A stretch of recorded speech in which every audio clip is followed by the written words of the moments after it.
Good day! Before we start this video tutorial, kindly follow me on my Facebook page and subscribe to my YouTube channel. Thank you!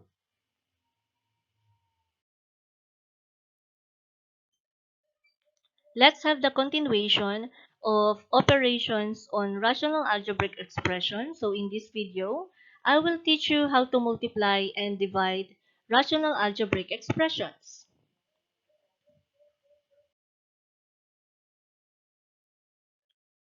When two fractions are multiplied, we multiply the numerators of the fractions to form the known numerator, and we do the same for the denominators.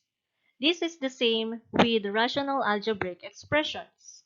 If there are common factors in both numerator and denominator of the two rational algebraic expressions, then we may cancel them before we multiply. Let's have this example. 5a squared over 14 times 7 over 10a cubed. Sabi kanina sa rule ng multiplication of rational algebraic expressions, kung merong common factors ang numerator ng first expression at ang denominator ng second expression, gamitin muna natin yung cancellation method or ika-cancel natin ang common factors ng 5a squared at ng 10a cubed. Since 5 and 10 can be divided to 5, that is the common factor. And then, let us copy the variable a. So, since ang pinakamababang exponent dito ay a squared, iyon na yung common factor. So, let us divide 5a squared or i-cancel natin yung 5a squared at 10a cubed. 5a squared divided by 5a squared, which is yung common factor, is 1. Or wala nang matitira, which is 1. And then 10a cubed divided by 5a squared, the answer is 2a. Bakit may a? Ito ay dahil may natira pa na 1 na exponent sa variable a since minus lang natin siya sa 2. So, ang magiging kalalabasan na ng 10a cube ay 2a. And then next, since we can also find the common factor of 7 and 14, let us cancel the two numbers. 7 and 14. 7 divided by 7 is 1. 14 divided by 7 is 2. Ngayon, na-cancel na natin or nagamit na natin yung cancellation method, proceed na tayo sa multiplication of numerator to numerator and denominator to denominator. So, magiging ganito yung kalalabasan ng ating expression. 1 over 2 times 2a. And then, you will just multiply 2 by 2a. So, the final answer is 1 over 4a. Next example, 4ab over 27 times 9 over 8a squared. I-cancel natin ang 4ab at ang 8a squared. Ang common factor ng 4 at 8 ay 4 at meron silang common factor na variable a which is may 1 na exponent. So 4ab divided by 4a, which is yung common factor, will be b. Since makakancel na yung 4a at ang matitira na lamang ay ang variable b. Next, 8a squared divided by 4a is 2a. Because may matitira pang exponent na 1 o may matitira pang isang variable a. Next, i-cancel natin yung 9 at 27. 9 divided by 9 is 1, and 27 divided by 9 is 3. Let us now simplify. b times 1 is b over 3 times 2a. Ganun pa rin ang gagawin natin. Let us just multiply the denominators. So the final answer is b over 6a. Take a look at this second example. X squared minus x minus 2 over 5x times 10x over x plus 10. So kung mapapansin nyo, meron tayong given trinomial which is yung x squared minus x minus 2. At wala siyang common factor na x plus 1. Since ang goal natin is to use the cancellation method, and since this trinomial is factorable, we need to find the factors of this trinomial. So the result will be this one. x minus 2 times x plus 1. And then, i-copy lang natin yung 5x and then yung pangalawang rational expression na 10x over x plus 1.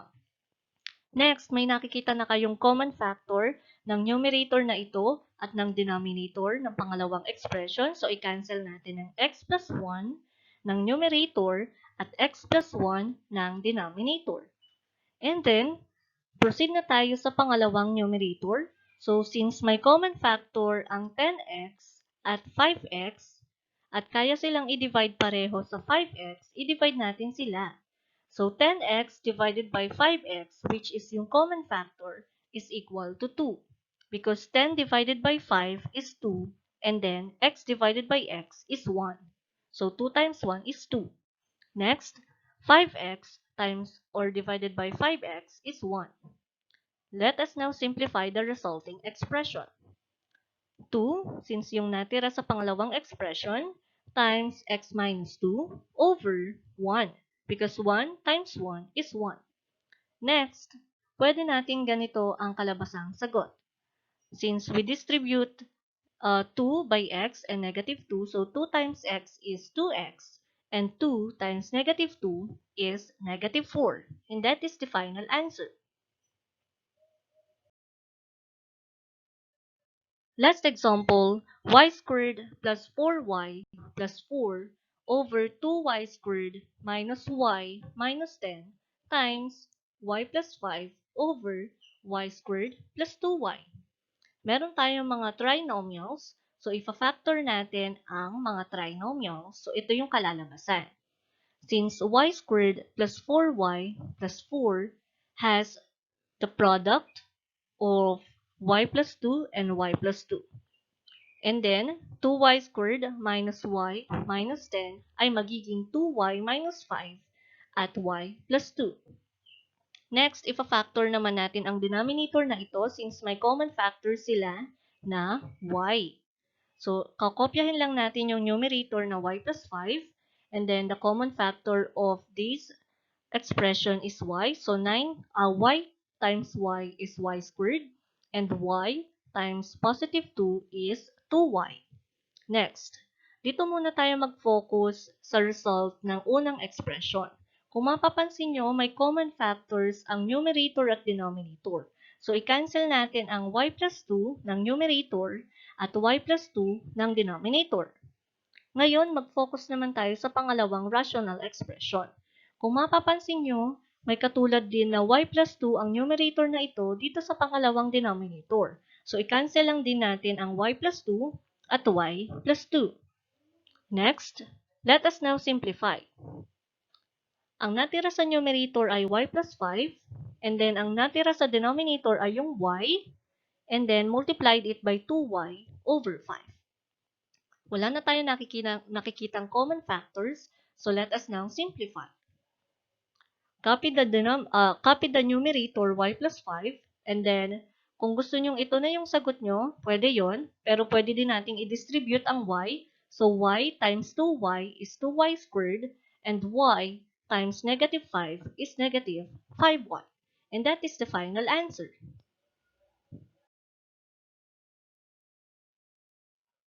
In dividing rational algebraic expressions, follow this rule. PQ or P over Q divided by R over S is equal to P over Q times S over R. Kung mapapansin nyo, nagbago ang position ng R over S sa ng pangalawang rational expression. So, ang rule ng division of rational algebraic expression is to change or first get the reciprocal of the second rational expression and then change the division into multiplication. Where P, Q, R, and S are polynomials in one variable and Q is not equal to 0, R is not equal to 0, and S is not equal to 0. Kasi kapag naging 0 ang denominator, the answer will always be undefined. Let's have this given example. 5x squared over 9 divided by 15x cubed over 27. Again, ang rule ng dividing or division of rational expression is first get the reciprocal of the second rational expression. So, magiging 5x squared over 9 times, yung divide ay naging times or multiply, 27 over 15x cubed. Pinagpalit lang natin yung position ng denominator at ng numerator. Next is to apply the process or the method of cancellation. Since 5x squared and 15x cubed has the common factor of 5x squared, since kaya silang i-divide pareho sa 5x squared, let us cancel 5x squared and 15x cubed. 5x squared divided by 5x squared is 1. 15x cubed divided by 5x squared is 3x. Because 15 divided by 5 is 3, and then may natira pang isang letter x, so isulat natin yung variable x because 3 minus 2 is 1. Next, let us cancel 27 and 9. 27 and 9 has the common factor of 9. 27 divided by 9 is 3. 9 divided by 9 is 1. So let us now rewrite the resulting expression. 1 times 3 is 3, and 1 times 3x is 3x. Okay, next, since kayang i-divide ang 3 sa 3, let us divide 3 by 3, that is 1, over x. And that is the final answer. Another example, 3a squared over a plus 2 divided by 6a to the fourth power over a squared plus 5a plus 6. Again, the first step is to get the reciprocal of the second rational expression. So this will now become this one. And then, since a squared plus 5a plus 6 is factorable, let us find the factors of this trinomial. So let us just copy the first rational expression and then multiply. And then the factors of this trinomial are a plus 3 and a plus 2. Because a times a is a squared, 3 times 2 is 6, and 3 plus 2 is 5. And then copy the variable or the denominator, 6a to the fourth power. Next, let us apply the cancellation method. The common factor of, or let us cancel a plus 2 on the numerator and a plus 2 on the denominator since meron silang common factor. Or magiging 1 na lang sila. And then, let us cancel 3a squared and 6a to the fourth power. The common factor of these two monomials is 3a squared. So, 3a squared, ito yon. 3a squared divided by 3a squared is 1.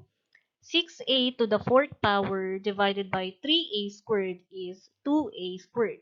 Because 6 divided by 3 is 2, and a to the fourth divided by a squared is a squared. Because 4 minus 2 is 2. Let us now write the resulting expression. So 1 times a plus 3 is a plus 3. And then 1 na lang yung natira dito times 2a squared, that is 2a squared. Wala na silang common factor, so that is the final answer. Let us now summarize what we have learned in this lesson. In multiplying rational algebraic expressions, first is to multiply the numerators and then the denominators. But if there are common factors in both numerator and denominator of the two rational expressions, use cancellation method before you simplify or to multiply para mas madali kayong mag-multiply since naka-lowest term na sila. In dividing rational algebraic expressions, first, get the reciprocal of the divisor. Kapag sinabing divisor, iyon yung pangalawang fraction. Second, rewrite the expressions and change the operation to multiplication. And last, find the product of the resulting expressions.